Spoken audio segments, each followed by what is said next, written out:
जी, अस्सलाम वालेकुम। कैसे हैं जी आप सब दोस्त? ठीक ठाक हैं? नहीं जी, जंग जो था ना जी, वो तो एक्सपेक्ट तो यही कर रहे थे सारे कि ये 1-2 दिन का काम है, लेकिन ज़ाहिर है अब तो ऐसी पोज़ीशन बन गई है, वो मिसाल बनी हुई है ना जी कि हम तो कंबल को छोड़ रहे हैं, अब कंबल नहीं छोड़ रहा।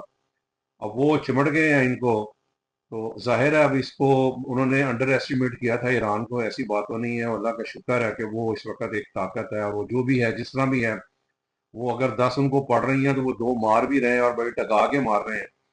तो ये ज़ाहिर है, ये पता नहीं कब तक चलनी है। अब ये पूरी की पूरी जंग जो है ना, वो समंदर में, वो जो आबना हरमज़ है वहाँ पर आके शुरू हो गई है। अब वहाँ पर ईरान ने अपना कंट्रोल किया हुआ है, कोई भी वहाँ से शिप नहीं गुजर सकता, जिसकी वजह से ज़ाहिर है हर जगह में अफरा तफरी पड़ गई है, महंगाई बढ़ गई है। पेट्रोल के जो है वो नहीं आ रहे हैं, शिप्स नहीं आ रहे हैं, जिसकी वजह से काफ़ी ज़्यादा पैनिक पूरी दुनिया में फैल गया है। अब जाहिर है ये जंग को ख़त्म करने के लिए बड़े मुल्कों को आगे आना चाहिए, और जिस तरह भी है इसको एज सून एज पॉसिबल ख़त्म होना चाहिए, वरना ये बहरान बढ़ जाएगा और फिर ये किसी के काबू नहीं आना। लेकिन समझ नहीं आई किसी को क्या हुआ कि अच्छा भला पूरी दुनिया का निज़ाम चल रहा था, बजाय बातचीत करके मसले को हल करते, वो एकदम अटैक कर दिया और उनकी सुप्रीम लीडरशिप को ख़त्म कर दिया। अब ज़ाहिर है वो एक बहुत बड़ा सानिया है, वो कैसे उसको हज़म करेंगे, वो भी तो एक इंतहा ही हो गई ना। लेकिन ये है कि देखिए अब उसका क्या बनता है, अल्लाह ताला उनकी मग़फ़िरत करे और इन सबको सब्र दे, और जो तरीक़ाकार है उसके मुताबिक अब निज़ाम चलता रहे। अब ये 2 शैतान जो हैं, इनको भी चाहिए कि इस ख़त्म करें इस चीज़ को। ज़ाहिर है वो जो अपना अचीव करना चाह रहे थे वो नहीं कर सके। वो जो मर्ज़ी कहते रहे कि हमने ये कर लिया, वो कर लिया, लेकिन अब उनको कोई फेस सेविंग का रास्ता नहीं मिल रहा। लेकिन ये है कि अब उनको इस चीज़ से निकलना चाहिए, ताकि दुनिया का अमन और मान तो ख़राब ना हो। दूसरा ये है कि मैं ईरान से ये कहना चाह रहा था कि इसराइल ने आपके बैंक पर हमला किया, तो आपकी मुझे स्टेटमेंट सुनने को मिली है जिसमें आपने कहा है कि अब जहाँ-जहाँ उनके अमेरिकन के या इसराइलियों के बैंक हैं वहाँ पर हम अटैक करेंगे।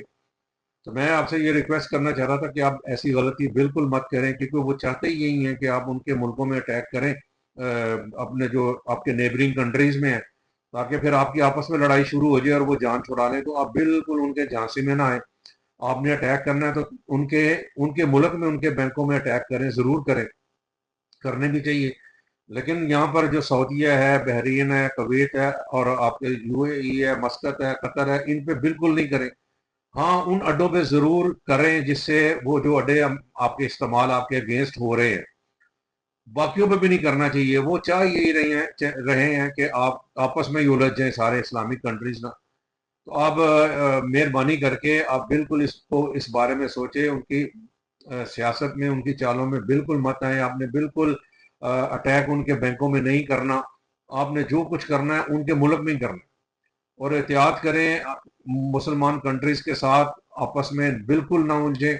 उनकी सियासत जो है, उनकी साजिश को बिल्कुल नाकाम बनाए।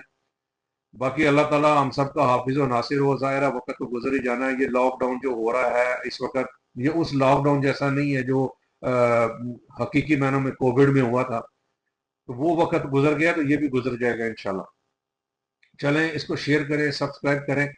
इस पूरी बात करने का मकसद सिर्फ यही था। ईरान को मैं ये कहना चाह रहा था कि बिल्कुल आपने किसी भी मुल्क में, किसी भी शहर में, किसी भी उनके बैंकों में हमले नहीं करने, और ना ही इनके मतलब किसी और तनसीबात पे आपने हमले करने हैं। हाँ, जो अड्डे इस्तेमाल हो रहे हैं आप उन पे हक रखते हैं, आप उन पे ज़रूर करें। जो नहीं हो रहे, जिस तरह सऊदीया ने कहा है कि हम बिल्कुल नहीं करने दे रहे, यूएई ने कहा कि हम नहीं करने दे रहे, तो आप बिल्कुल इन मुल्कों में अटैक ना करें, बिल्कुल ना करें, ताकि उनकी साजिश कामयाब ना हो और आप आपस में ना उलझे। चले, बहुत शुक्रिया जी। अस्सलाम वालेकुम।